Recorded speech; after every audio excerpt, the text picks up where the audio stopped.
We're going to answer some questions about Tai Chi. We've got our students to send us or ask us questions, and we'll try and answer them in a practical and understandable way. So one of the ones my students asked me is why her knees get sore. Is she doing something wrong?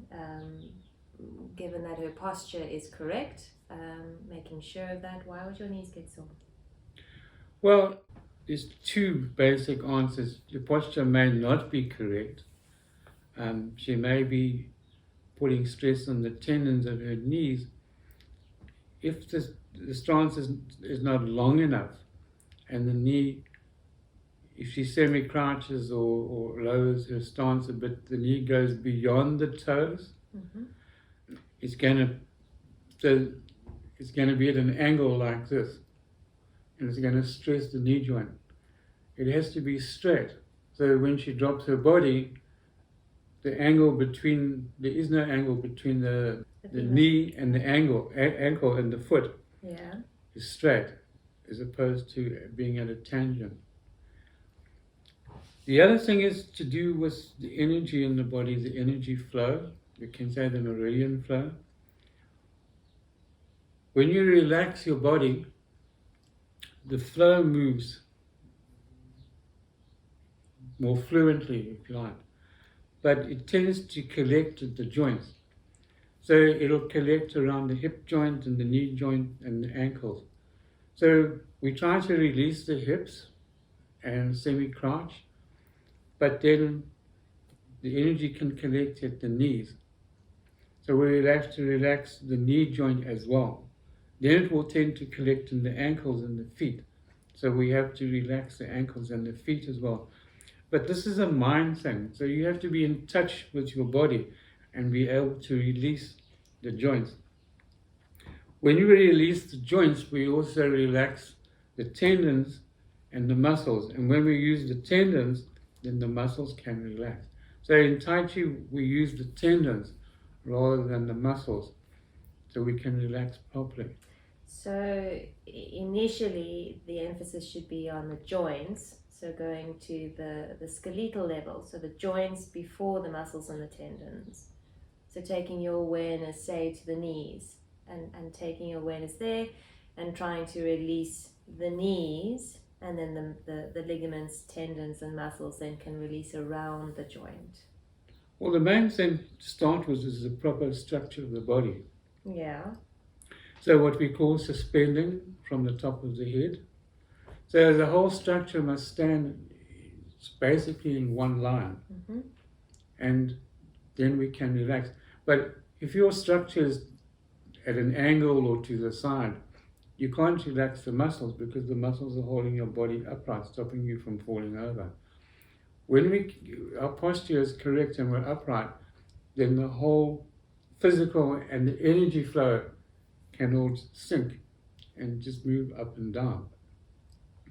Basically, sort of in one line, but the flow is like this, but it all comes off the center. So by suspending and relaxing, the energy flow will tend to move to the center. And then eventually what we want is just this one line, or what we call keeping in one. You mentioned her posture might not be long enough. What do you mean by long enough? Well, again, it depends on the person's height and body structure. So the feet should be shoulder width apart. This is a common problem. The person's stance is too narrow. Okay.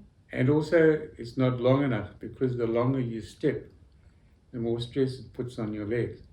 But if you can utilize the suspending, the body will tend to support itself, and then there won't be any tension on the joints, the leg joints. Anything that the student can do to try and assist with the tenderness she experiences? Like, because she's a beginner. If you're a beginner, initially when people start, their knees start to Right. to become tender, or at least that dull ache after practice. Well, there is another thing. There's a process that takes place. So when you've been practicing Tai Chi for a while, if you're practicing correctly, you start to have body pains, but this is just the body rebalancing itself. Okay. So everybody is slightly out of whack. No one's perfectly balanced, but what we're aiming for is a harmonious physical and energy structure. So the two start to integrate. So it can be basically just some aches and pains which feel uncomfortable, or it can actually be a physical restructuring of the body. Okay. So if her posture is mostly correct, and keeping that awareness in the center, keeping the body upright, these pains or these aches could just be an adjustment rather than damaging the joint. Yes. So Okay. this is where we have to distinguish between the body adjusting itself physically and energetically, if you like, or whether it's just incorrect posture. But so that adjustment will change. So if you keep practicing correctly, after a while it'll go away. Okay, so doing the Tai Chi practice, it's forcing change in the body. And your body needs to go through these periods of discomfort to be more in alignment or more smooth. I don't know if forcing change is a good way to describe it. Encouraging. Encouraging change, better. Okay. And change is good. Long as you're practicing correctly, long as you have someone who knows how to practice correctly according to the principles in the commentary as laid down by the ancient masters. So if someone knows how to interpret those instructions correctly, then you won't have any problems.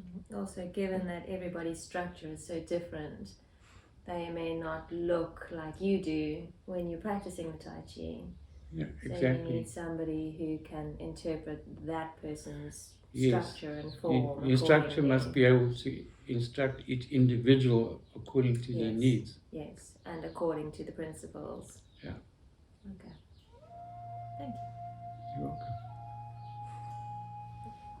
If you have enjoyed this short video, please feel free to make some comments and ask us questions. We will be pleased to try and answer them as best we can.